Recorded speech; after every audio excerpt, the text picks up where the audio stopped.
Welcome to the Glow Up Girl podcast. I'm Kyra Mitchell-Lewis. Thank you all for joining. Happy Thursday. I hope you all are doing well. I hope you're having a great week so far. Today, I'm really excited. I have a great guest today. So I'm going to be joined by speaker and coach Louise McMilan.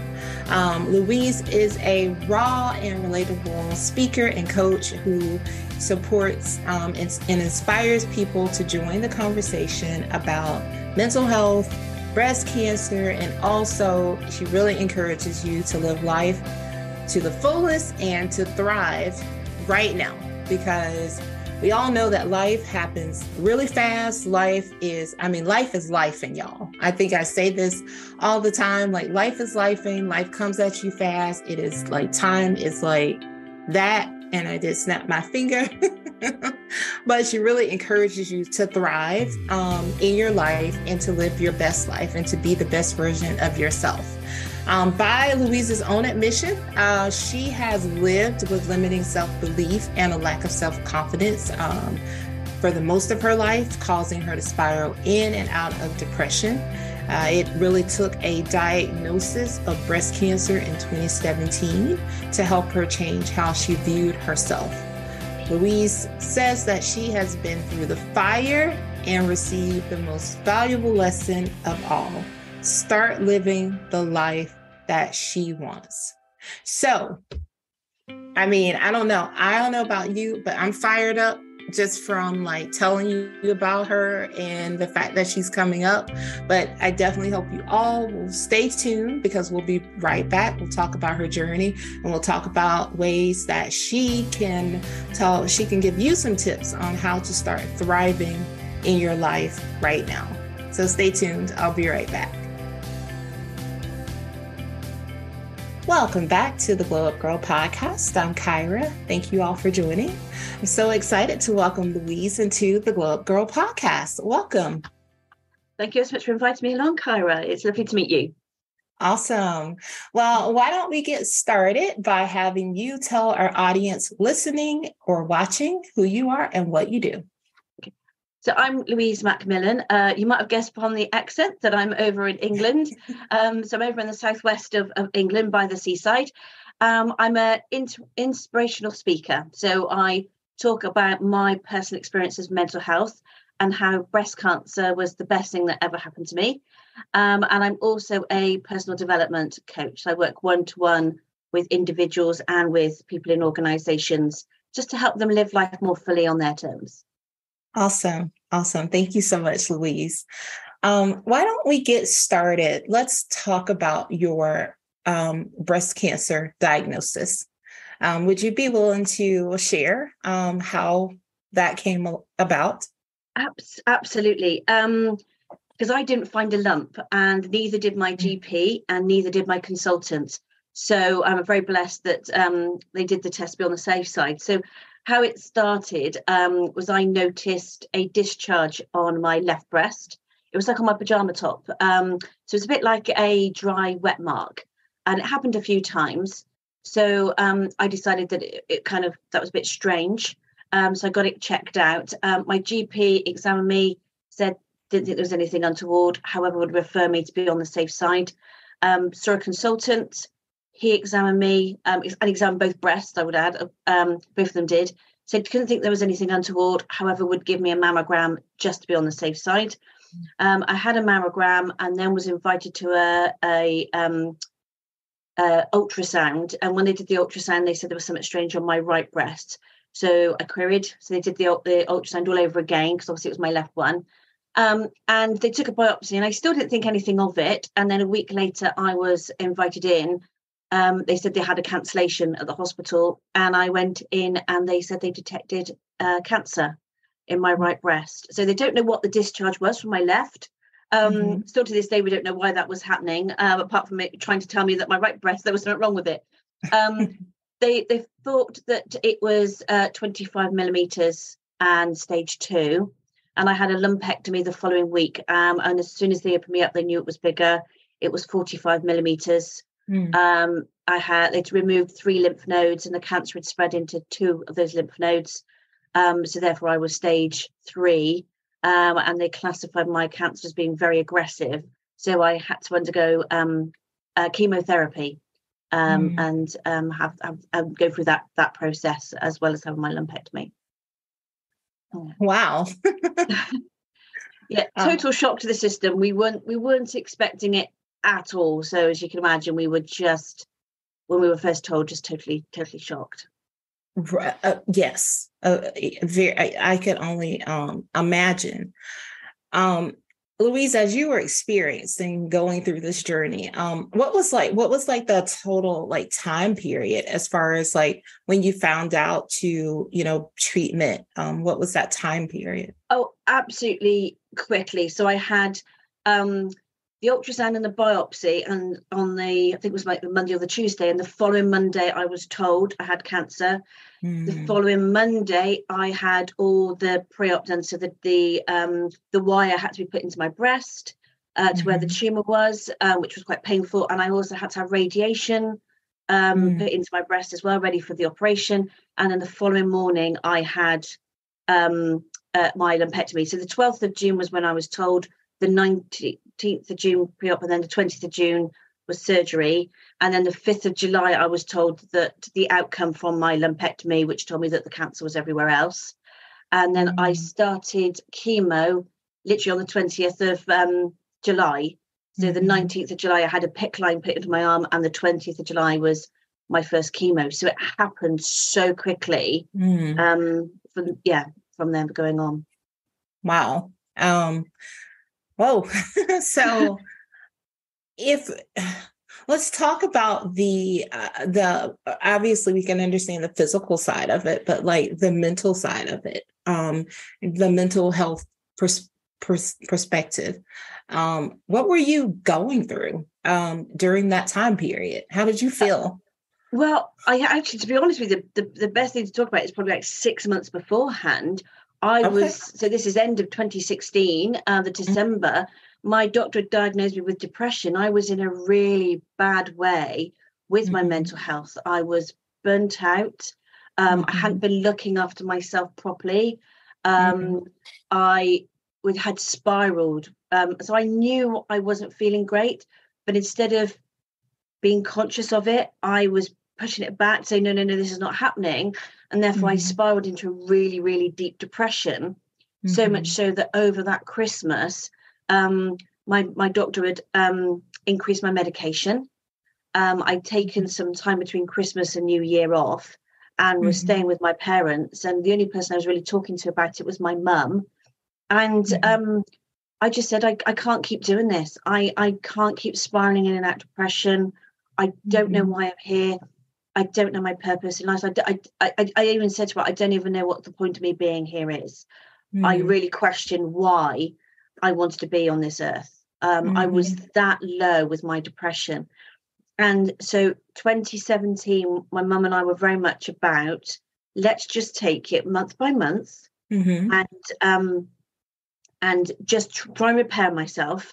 And then when I was in a better position, and I knew I probably would be around about that springtime, that's then perhaps when I could start making some better long-term goals about what it is I want to do and where I want to be, and the impact of work and everything having on me. So that was my goal for 2017.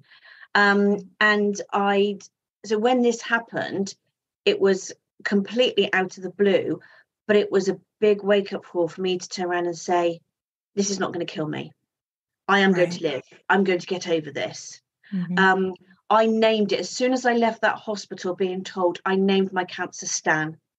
I don't know why. I just had this thing about naming it. And then I named the cancer that was in my lymph nodes. So Cyril and Sydney, I say, was parting out of my lymph nodes. And I think from then on, I just tried to find the way of dealing with it. Now, I was the first person in amongst my family and friends to have breast cancer. My dad had cancer, and my auntie and my dad's parents had cancer, but a different type of cancer. And when they were diagnosed, they were in their 60s. So I was only 44 at the time. So it was a little bit of a shock to all of us. And I just thought, this is the first time I've ever done something in my life that nobody close to me has done. So they can't tell me what I've got to do, how I've got to do it, how I've got to think. So whilst people tried to, it was a bit like a revelation to think, actually, no, this is the first time ever I'm going to do it my way, because nobody's done it before. So that kind of helped me find that resilience. Yes, I was scared, and I was in shock, but I just went along with what my oncologist and the medical professionals were telling me this is what was going to happen. And I didn't question it. I was like, right, okay. And actually I found it in some respects a little bit easier, and which is why I say it's the best thing that happened to me, than having depression, because they tell you all what's going to happen with the medical journey. They tell you the side effects for all the medication. They tell me roughly how long it's going to last, how long the pain will last post-surgery, how long I'll feel with when I have the chemo and everything else. Whereas when I was in depression, I didn't know how long it was that episode was going to last. Yeah. So this was, this was kind of a little bit different, but it gave me a lot of strength. And everyone kept saying to me, you're handling this better than I thought you would. And I think until you're in that situation, you don't know how you're going to handle it. Right. But it's for you, I mean, you could choose to stay down and continue to spiral, into like deeper depression, or you could choose to fight and live. And you chose to fight. And I think there is something like very awesome about naming the cancer, because it's like there was a firm line drawn in the sand that you were like, I'm going to beat you, Stan, I'm going to win. Absolutely. And I think that's pretty amazing. So I definitely admire your strength and your resiliency to push through, because it couldn't have been easy to, have been already just battling, dealing with, your own, like with mental health issues and just trying to get, because you essentially said at the end of the year, like, I'm going to be better next year. I'm setting these goals. And then here comes this other like thing, right? Like cancer's like, Absolutely. Yeah. It's a bit like it was like a little bit of lesson. It was the kick up the bum that I needed. The reality check to say that we all know that life is short, but actually in reality, life is fast. That's what life is fast. It goes by fast. Yeah. And that was the kind of wake up call to say that I could keep spiraling. And because it happened so many times, over decades of my life where I was spiraling out of depression, it was like, I feel like something was telling me, I'm going to give you a big lesson here to show you how brilliant and how resilient you are. And you can achieve things and you can live your life how you want to live it, rather than listening all to the naysayers in your life, or all the nitpicking and the derogatory remarks that you kind of get, that you kind of then don't feel like you are you, if that makes sense. Exactly. Yeah. Oh, for sure. So you also had a bout with appendicitis at the same time. All right. I know. So because appendicitis, like it comes on very quick, right? Like absolutely. So tell us about that. So literally a week after my first chemo, I started to get a stomach ache. And I thought perhaps it was something that I'd eaten to start off with. I'm a vegetarian. I've been a vegetarian since I was 18 years old. But I've got to be very careful sometimes when I'm eating mushrooms. Sometimes they can affect me. And I just was like, have I been eating mushrooms? It was that kind of feeling. And I carried on for a couple of days, and I spoke to the urologists, and they were saying, well, you haven't got a temperature, so it's fine. There's no reason for your chemo to have side effects. So I kept on going. And it must have been a good 10 days with this rumbling that all of a sudden I was at home on the Sunday. I wasn't feeling great. And the TV channel had changed. I programmed it to change channels for something I wanted to watch. And I paused it to get a glass of water. And when I came back in, all of a sudden I was like, my body had gone into a bit of a spasm. It was really hard to describe. And I thought, I don't think I ought to be alone. So I phoned my mum and dad and said, I think you ought to come and get me. I don't feel great. I'm sitting on my doorstep in absolute agony. They seemed to be taking ages because obviously they were. My dad was trying to put his shoes on and get the car out. And I got myself up and I walked to the end of my drive just as my nephew arrived. He was visiting with my mum. And I said, I think you ought to take me to the hospital. This doesn't feel right at all.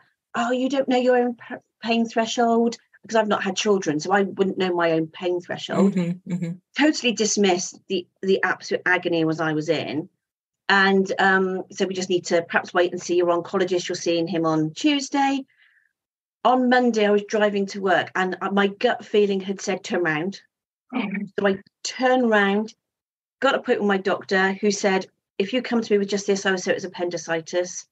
Got me straight into hospital. They did some tests and they said I got borderline peritonitis. My appendix had burst, but was now in an abscess. Oh my gosh. Which was now stuck to my bowel and my colon. My consultant, actually was an original consultant I saw, just said to me, you are not at all well. You are a very, very poorly young lady. He said, I'm going to try and do a keyhole in the morning and operate on you. If not, I might have to open you up. They tried to do keyhole. It didn't work. They had to do major emergency surgery. So I've got a huge scar down my stomach, about a six inch scar. Wow.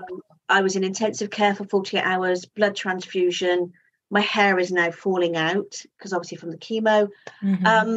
So yeah, and when I saw my doctor, my actual doctor, I hadn't seen my actual doctor. I'd seen another doctor at the surgery. When I saw him about 6 weeks later, he turned around and said that had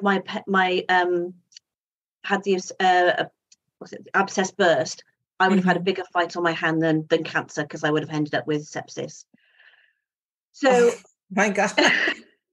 So it was like, if I thought that this was too easy, this was another little thing in my lesson to realise that, if it hadn't quite hit me, that cancer wasn't big enough to turn around and tell me I had to change my life. The appendicitis was going to do that lesson as well. So my whole cancer journey was put on hold because obviously I had the infection in my wound a week after, so I had to have a vacuum pack on it.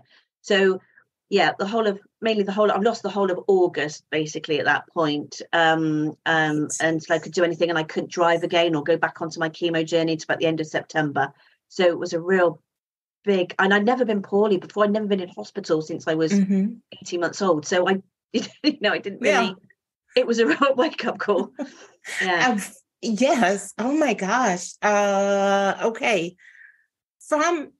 So physically, we know how you're doing at this point, but mentally, how are you just continuing to push through and to fight?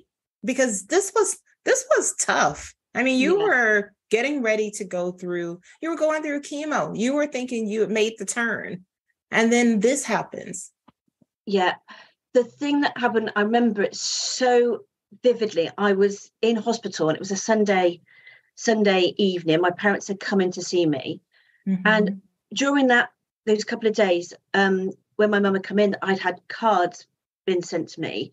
I had messages coming through, not just from friends that I was that were in my life currently, if that makes sense, but also ex-work colleagues that I hadn't heard from for about 10 years, had heard from the grapevine, with when you have friends that know friends that know friends kind of thing. And I remember sitting there and saying to my mum, people do like me. I'm actually liked. And my mum said, of course you're liked. Of course, yes. Like, why did you not think that? And I didn't. I literally, my inner voice, who I call Tina, or Cretatina, so it's Tina for short. It's like she always used to tell me that people used to tolerate me. People just used to put up with me.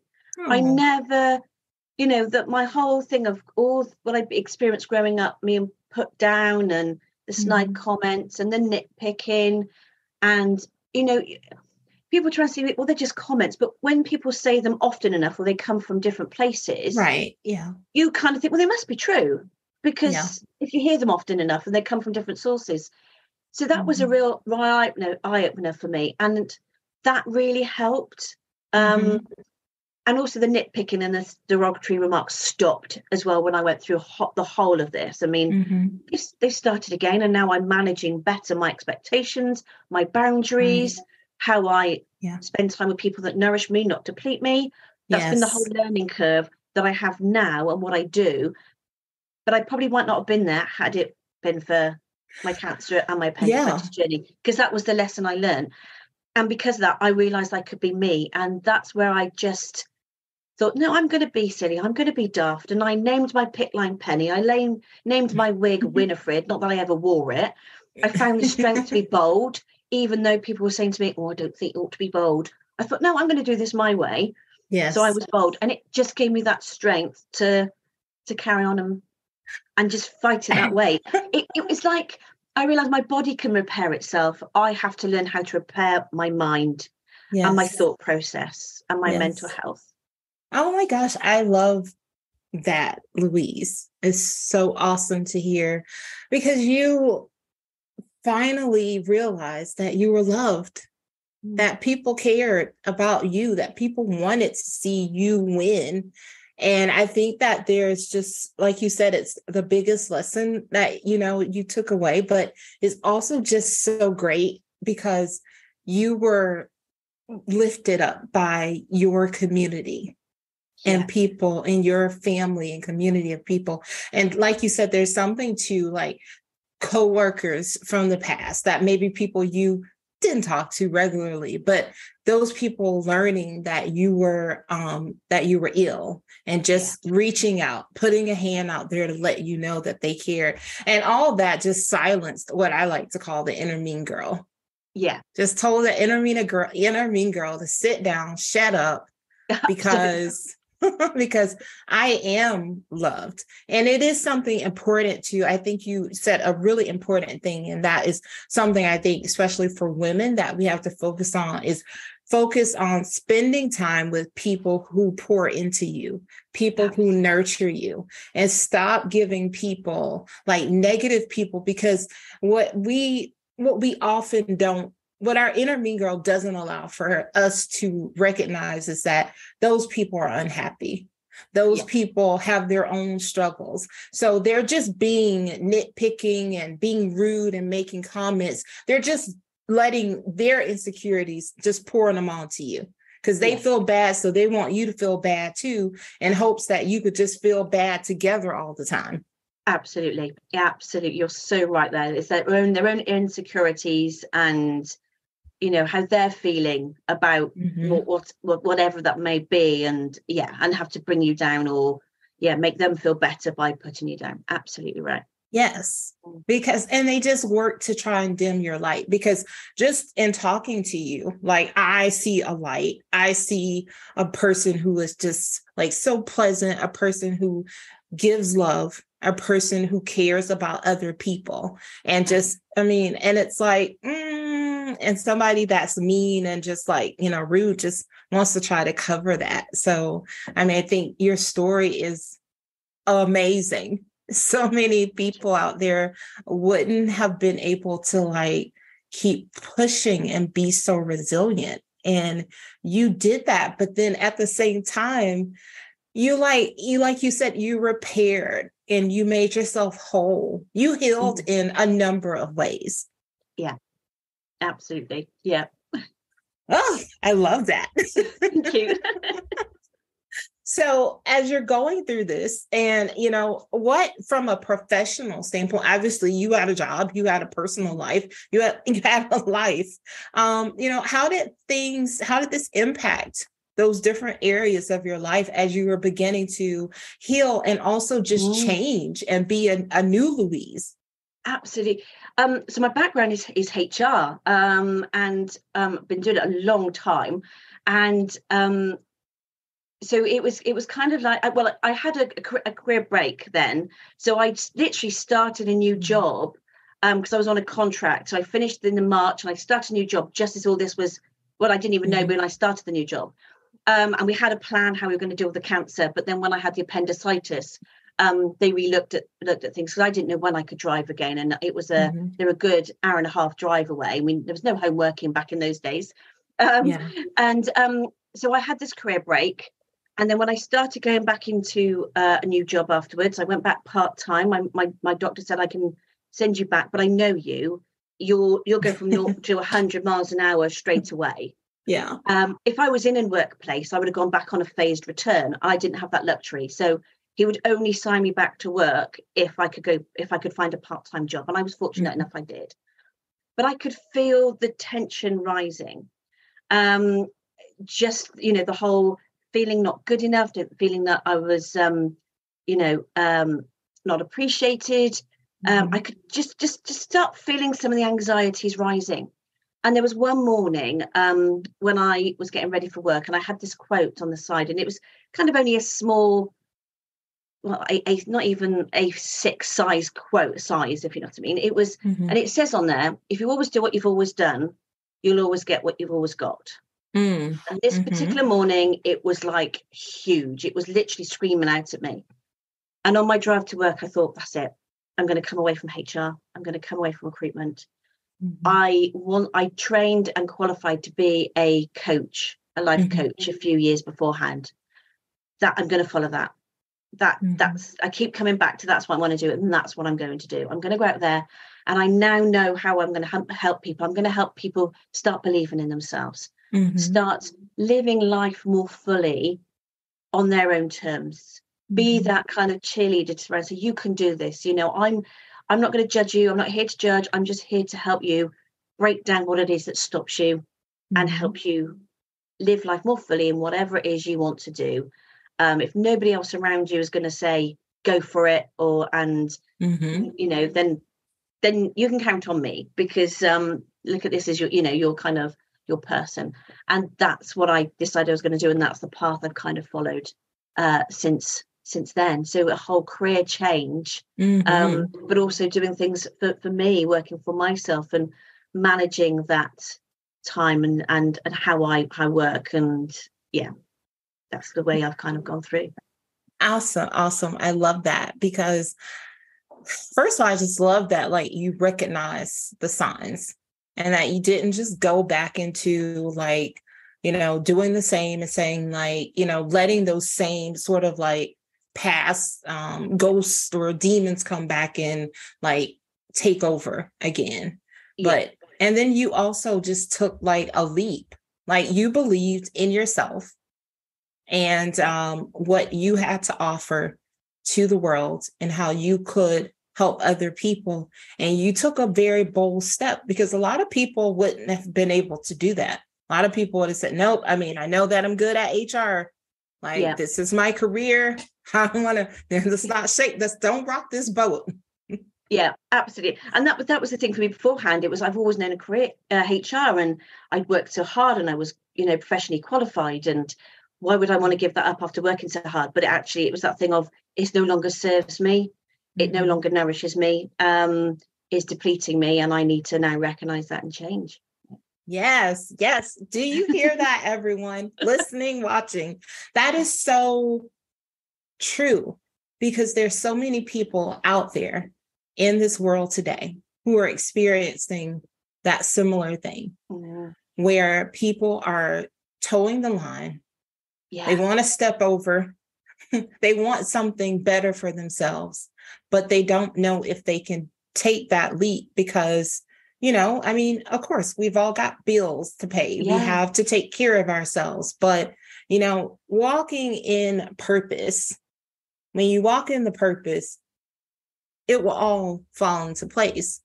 But I think you said, or sometimes you've got to experience, you've got to experience some things, some hardships. You've got to get to the thing that's like, to get to the end. Because I think there comes more appreciation for where you are, where you land, versus, the easy road. Even though we all, let's just be real, we all want to get to that thing very easy. Yeah, absolutely. But it's just, what would you say to someone who may be sort of in that limbo and they're like, the two things to do is just perhaps not take the big leap, but what you can do is perhaps do your role part-time and start small. So bite-size changes. So you still have that comfort and that knowledge that you're still getting money coming in to pay the bills. And if you're able to do something, reduce your hours or condense your hours or find another role, which is the same as what you do, but is pro rata, so you can still earn the money. And then you've got that part-time bit to starting your new life, if that makes sense. And then at some point the shift will change where you go, oh, actually, I can do this, or it opens a door to somewhere else. Even if it's within the same employer, to see if there's a secondment you can do whereby you can still, for 6 months go and try something new in the organization and still then come back to your role if your organization offers that. So it's trying to think outside the box of what you can do. And you might be fortunate to be in a relationship, so you and your partner might be able to come up with an idea of how you can support each other. And I think sometimes if you're on your own, you kind of that leap is even harder, because everything is on your shoulders. And everything is on my shoulders. I am on my own, but it is that kind of, I can say to you, just you find the courage, and at the end of the day, you can always go back to doing what you were doing before and then try again later. It's not the end. For me, I realized I didn't go through cancer and didn't go through my appendicitis journey to go back to what I was doing before, because otherwise what was the point of going through it? So I had to make the change. And life is fast, and if we don't keep moving, then we'll always stay where we are. And that's not a great place to be if you're not happy with where you are. Love it, y'all. Mic dropped by Louise. Awesome. Well, can you tell us about the programs you offer and how those listening and watching could reach out to you and work with you? Yeah, so I have 2 different coaching programs. So I have what I call the Living Life More Fully program. This is more intense. It's 8 sessions, and we go through 6 different elements of that, which is all about embracing your uniqueness. What energizes you and nourishes you. We explore your experiences, because people say don't look back because you're not going that way. I'm a believer that we look back to take a snapshot to see how far we've grown, and also look at the great things we did when we were younger. What stops us now? We look at boundaries and emotions, and all about enriching your tribe. So that's the Living Life More Full program. And then I have my cheerleader package, which is literally, coaching sessions once a month or twice a month if you want to split them down into half an hour. And it's really just, what is it you want to achieve? It's as basic as that. If you're someone that wants to buy your first house on your own, and you've got people around you kind of going, oh, I don't think you ought to, and you just want that encouragement, then that's what I do. If you want to do that step change, if you want someone just to bounce ideas off of, and you just want that coach each month that's going to say, right, okay, what are we doing this month? How do you want to do it? Let's find out what's stopping you.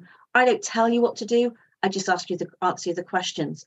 But I am that person where you can send me a WhatsApp message or a text message that say, I've just done this, and it can be the minute little thing, but I'm definitely going to be doing a woohoo down the phone to you and saying, oh my God, this is brilliant and I love it, and just be that support.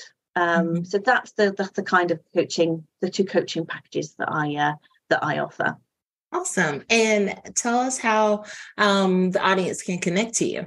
So you can connect with me on Instagram. My page is Louise McMilan. That's my name. And also LinkedIn. And also you can also check out my website as well. All right. Awesome. All right. So we're going to move into 3 things with Louise. I'm going to ask you 3 questions so the audience just gets to know you even a little bit better. So the first thing is a 2-parter. Yeah. How do you start and how do you end your day? So the start of my day is all about exercise. And I do a 7-minute exercise on YouTube. There's a lovely lady called Lucy Wyndham-Reed, and she does lovely 7-minute bite-sized sessions, which is a really good way to start. And then the evening, I wind down by reading a fiction book. So I always go to bed and I put my mobile phone away at 8:30. My mobile phone goes away. So I'm very disciplined about taking time off from technology. And it's all about reading fiction so I can kind of escape. And I read my book in bed. That's awesome. I love that. Number 2 is, if you're a goal or an intention setter, what's one thing you've set for yourself this year? I have done. Mine is all about being more visible. And that's for my business as well, but also in my personal life instead of shying away. I want to go out there and meet new people. So it's being visible, of joining different groups. I've gone back to help with Girl Guides, which I think you call Girl Scouts in America. I used to run a Girl Guide unit years ago, and I was very heavily involved as a child. I've gone back to helping them to meet new people, help the next generation. So yeah, it's all about getting out of the house. Love that. And the last thing is, what's a book or show, podcast, or anything that you're just loving, like watching, reading right now? There's a couple of podcasts that I am mixing between the two. There's one called Purpose People from a good friend of mine in the UK. And there's one called Diary of a CEO, which has got quite a few famous people in there being interviewed, as well as just some regular people that are really good at what they do. Awesome. Love that. All right. Well, Louise, thank you so much for joining today. I really, really enjoyed this conversation, and you are so resilient, and you're awesome. Thank you, Kyra. Lovely to meet you. I love it. I love it. And I just, I'm so thankful we have people like you to share their truth and to talk about their journeys. And I mean, it's like a full circle moment in hearing your story. And I love that you are so willing to now share that with other people and help other people on their journey. Yeah. Thank you. Yeah. So before I let you go, what are 3 things you would like the audience to take away from our conversation today? So 3 things would be: 1, choose what nourishes you, not depletes you. 2, it's not selfish to do what is right for you, and trust your gut instincts. If something doesn't feel right, if it's something in your body or a feeling about something, then trust your gut instinct, and also get your body checked out if you think there's something wrong. Be my 3 things. Yes. Awesome. Awesome. Thank you so much, Louise. All the success to you in the future. And you can always come back here and share with the Glow Up Gyrl podcast in the future. Thank you so much. We're lovely speaking to you. Thank you. Awesome. Well, stay tuned, everyone. I'll be right back. Welcome back to the Glow Up Gyrl podcast. I'm Kyra. Did I not tell you that was going to be a great conversation? Louise, thank you so much for joining. So inspiring, and what a journey. I mean, I just think like, wow, a lot of times when we just get inconvenienced by something like small, like traffic happens, something in your house stopped working, a day at work, didn't go well. I mean, and to think, Louise was going through breast cancer and going into chemo, and then having to deal with appendicitis and just all the complications that came with that part of her journey. So if you want to learn more about Louise and her story, her services that she offers, check out the links in our show notes. If you'd like to learn more about Glow Up Gyrl, you can visit us at glowupgirl.com. You can check out past podcast episodes.